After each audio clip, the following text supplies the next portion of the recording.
Hello guys, welcome to another video of stock market. Friends, TVS supply chain solutions limited guys, TVS group का 32 साल के बाद कोई IPO listing होने जा रही है। मतलब कोई कंपनी जो है सो 32 साल के बाद टीवीएस ग्रुप के कोई कंपनी लिस्टिंग होने जा रही है स्टॉक एक्सचेंज में, जिसका आईपीओ आ चुका है और आज इसका ओपनिंग का डेट है। मतलब आज ये ओपन हो रही है, तो इसका हम लोग जानेंगे कंप्लीट एनालिसिस की कंपनी आखिर करती क्या है, जीएमपी कितना चल रहा है और लिस्टिंग कितना मिलेगा, और ये आईपीओ में अप्लाई करने लायक है या फिर नहीं। तो हम लोग इन सभी चीज़ों को डिस्कस करेंगे, पॉइंट बाय पॉइंट भी डिस्कस करेंगे कि प्रॉस और कॉन्स क्या है।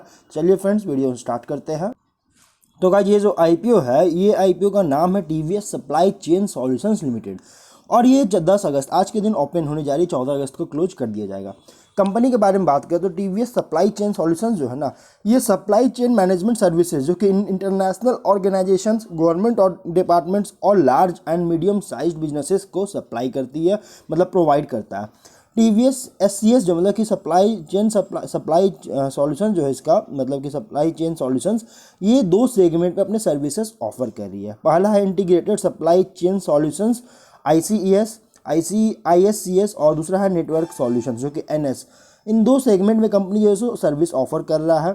कंपनी यहाँ पे देखिए तो आईएससीएस सेगमेंट जो है ना, इसमें इंक्लूड है सोर्सिंग और procurement, integrated transportation, logistics operation centres, in plant logistics centre operations, finished goods और after market fulfilment and supply chain consulting. और एनएस सेगमेंट में जो इंक्लूड है ना, इसमें इंक्लूड है ग्लोबल फॉरवर्डिंग इसकी सॉल्यूशंस है जो इन्वॉल्व है मैनेजिंग करती है end to end freight forwarding and distribution, जो कि ocean, air, land, warehousing और पोर्ट स्टोरेज और वैल्यू एडेड सर्विसेज में और टाइम क्रिटिकल फाइनल माइलस्टोन्स में भी जो है सो मतलब कि मैनेज करता है। जिसमें इन्वॉल्व है गाइज यहाँ पे क्लोज्ड लूप लॉजिस्टिक्स और साथ में सपोर्ट भी है, जो कि सपोर्ट में इंक्लूड है स्पेयर लॉजिस्टिक्स, ब्रेक फिक्स और रिफर्बिशमेंट एंड इंजीनियरिंग सपोर्ट और courier and consignment depart management. तो ये सभी मतलब कि इसके दो तरह की सेगमेंट में कंपनी इस तरह से ऑपरेट कर रही है।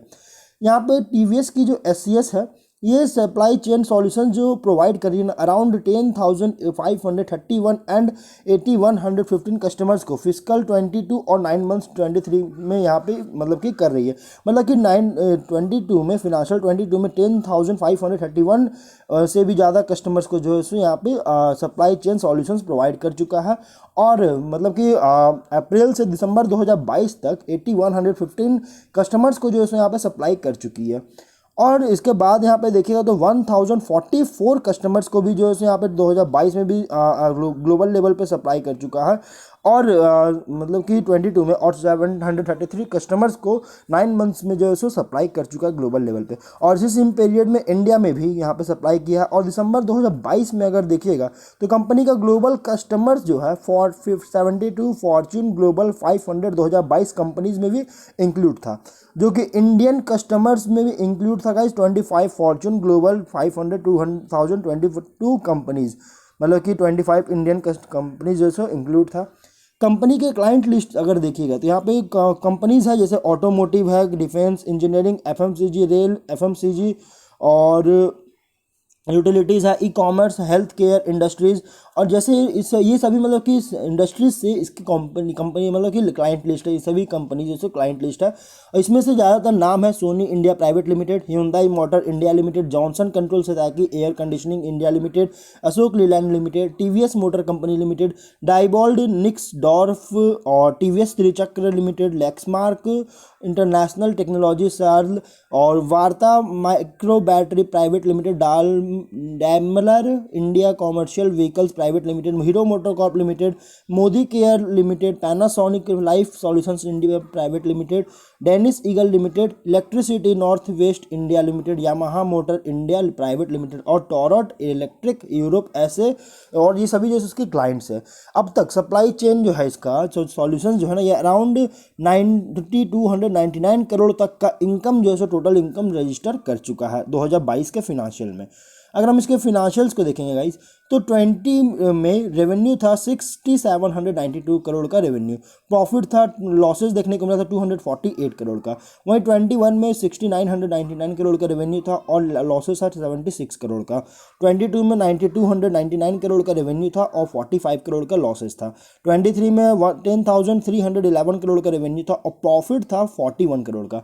यहाँ पे देखिए कंपनी को पिछले कई फिनांशियल से लॉसेस देखने को मिल रही थी। देख सकते हैं यहाँ पे 20 में 248 करोड़ का लॉस था, लेकिन लॉसेस बहुत तेज़ी से कंपनी रिकवर किया है, बहुत तेज़ी से रिकवर किया, और अब रिसेंटली यहाँ पे 23 में प्रॉफिट की ओर बढ़ता हुआ देखने को मिला है। और प्लस रेवेन्यू भी कंपनी का एवरी फिनांशियल ईयर बहुत ज़्यादा तेज़ी से ग्रोथ करती हुई नज़र आ रही है।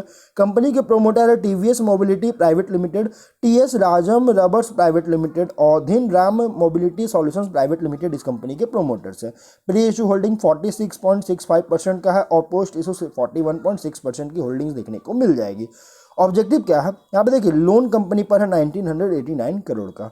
ऑब्जेक्टिव क्या है कंपनी का कि कंपनी पर जो लोन है, आउटस्टैंडिंग बोरोविंग है, लोन है इसके कंपनी पर या इसकी सब्सिडरी जो कि टीवीएस एलआई यूके और टीवीएस एससीएस सिंगापुर पर जो लोन है उसको पूरा या फिर पार्ट में रीपेमेंट या प्रीपेमेंट करना चाह रही है और जनरल कॉर्पोरेट पर्पस के लिए आईपीओ लाया गया है।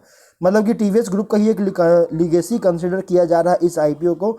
और अगर हम इसके कुछ पॉइंट्स को जानें तो यहाँ पे अगर देखिएगा तो स्ट्रेंथ में क्रिटिकल स्केल में भी यहाँ पे फास्ट ग्रोइंग है और fragment third party logistics market भी है इंडिया में। मतलब कि इंडिया में थर्ड पार्टी लॉजिस्टिक्स में भी फ्रैगमेंटेड है और फास्ट ग्रोइंग भी देखने को मिला जो कि क्रिटिकल स्केल में है।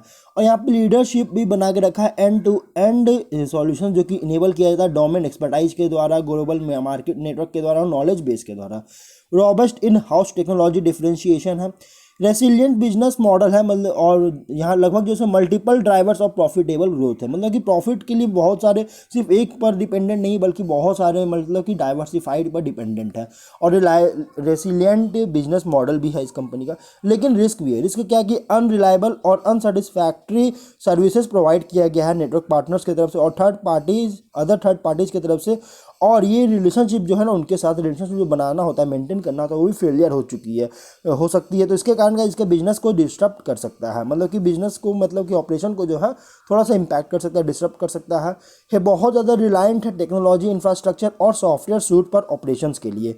और कोई भी डिस्ट्रप्शन होता है जिसके इसमें मतलब कि जैसे ऑपरेशन में हॉल्ट वगैरह होना या फिर प्रॉफिटेबिलिटी पर अफेक्ट होना, तो इसके वजह से इस कंपनी को कोई भी मतलब कि प्रॉब्लम आ सकती है। डाइवर्स और कॉम्प्लेक्स ग्लोबल ऑपरेशंस है कंपनी का, जो कि एक रिस्क और मतलब कि बहुत सारे रिस्क और अनसर्टेनिटीज वगैरह जो है यहाँ पे मतलब कि फेस कर सकती है, जैसे फॉरेक्स एक्सचेंज वोलेटिलिटी जैसी चीज़ें, और अनेबल टू पास और on any increase in operating cost to the customer and inability to control such cost may adversely affect the financial condition. मतलब कि कंपनी जो है जिस तरह से ऑपरेटिंग कॉस्ट का, कस्टमर्स पर ऑपरेटिंग कॉस्ट का जो इंक्रीज हो रहा है ना, उसको पास करने में अनेबल हो चुकी है और मतलब कि ऐसे कॉस्ट को कंट्रोल करने में इनेबिलिटी साबित हो चुकी है कंपनी का, जिसके कारण फिनेंशियल कंडीशन पे अफेक्ट बढ़ सकता है। और साथ में कंपनी यहाँ पे देखिएगा तो लॉन्ग टर्म एग्रीमेंट भी अपने की कस्टमर्स के साथ जो है सो रिन्यू कराने में अनेबल हो चुकी, नहीं करा पाई है, जिसके कारण कंपनी के एक्सपेंशन और लॉन्ग टर्म रिलेशनशिप जो है ना उसको भी अफेक्ट कर सकता है। तो यहाँ पे ओवरऑल अगर देखा जाए तो कंपनी में रिस्क भी है लेकिन स्ट्रेंथ भी। लेकिन अब इसकी डिटेल की बात करें कि कंपनी क्या है, कितने अमाउंट में आ रहा है। देखिए 10 से 14 अगस्त तक ओपन रहेगा।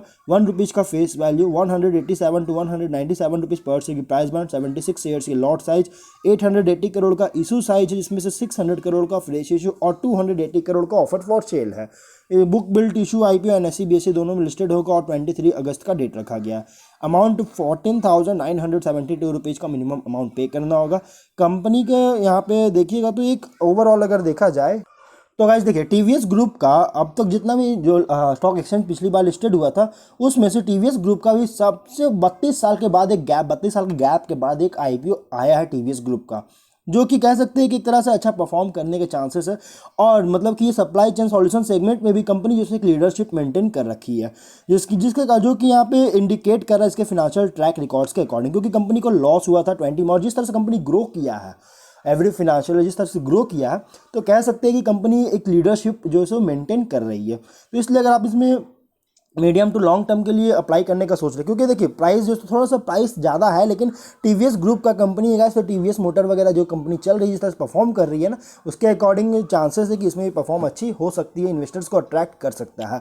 लेकिन अगर आप लोग इसमें मीडियम टू लॉन्ग टर्म के लिए इन्वेस्टमेंट करने का सोच रहे हैं तो आप इसमें अप्लाई कर सकते हैं। अगर जीएमपी की बात करें तो 22 रुपीज़ का जीएमपी चल रहा है और 11% की लिस्टिंग मिलने के चांसेस, जो कि लिस्टिंग भी एवरेज है, उतना कुछ खास लिस्टिंग नहीं दे रहा है। लेकिन अब देखना ये है कि कंपनी का जीएमपी में इंक्रीज कर पाती है या फिर नहीं। तो गाइज अब हम लोग जो है वीडियो को ही पेंड करते हैं। अगर कोई डाउट है कमेंट बॉक्स में पूछे। मिलते हैं नेक्स्ट वीडियो में। Till then bye bye.